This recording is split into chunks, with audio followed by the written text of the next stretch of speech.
show you, practice what I preach type of thing, I'm going to try and be those things I've just said.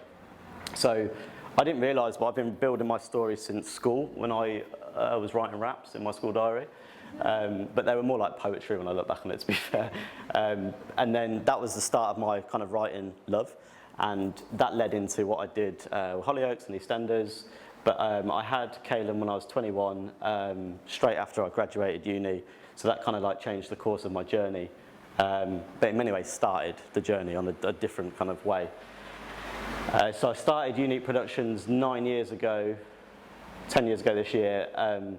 But I did that because I was an unsolicited writer, which means I didn't have an agent, so I could only get so far with my ideas.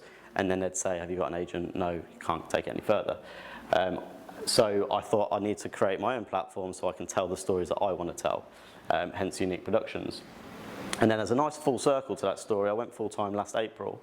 So I was doing it alongside full-time jobs 3 months before Ava came, which was I went full-time in April. But along your story, you find little ideas and little kind of like segues into other things. We had, so when Ava was born, there was a different like story that kind of came along, which I didn't know was going to happen obviously at the time, but she was born not breathing. So there was a 5-day period where we were in ICU, and then she kind of had all the wires and stuff that you could imagine. But by not breathing, there's a resuscitation thing that you have to do with babies. And then because of a lack of oxygen at the start, there's always a worry of what effect that's had. So she had a seizure on the first night. So then the immediate concern was brain, like all the worst things. She got moved to Coventry and went on this kind of like 4-day journey of just praying. But in that time, I wrote every day, just my thoughts and feelings, get them out. Haven't really looked back on them, to be honest, but in there's stories at that time, which is pretty raw.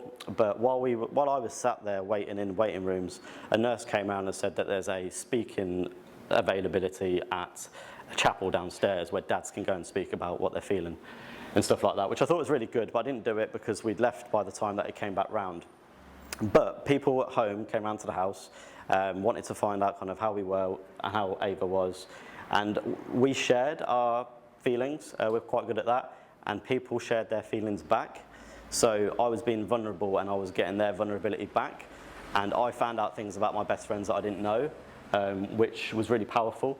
So we were working with a clinical psychologist in doing video stuff for, and I rang her and I said, I've got an idea for 6 men to sit in a room together, hosted by her, led by her, that need to kind of just talk about whatever it is that they've got going on in life, because from one story leads another and so on and so on. So that's where Let's Talk was born, which if you haven't seen is a series that we've been filming since last November, and we're on the second last session at the moment. So by the time that finishes, I think we've already seen how many lives it's affected in our group. They've been talking about suicide and miscarriages and things that they've never spoke about in a open capacity. So whilst it was one story kind of showing my vulnerability at one point, then led to this kind of different motion of stories.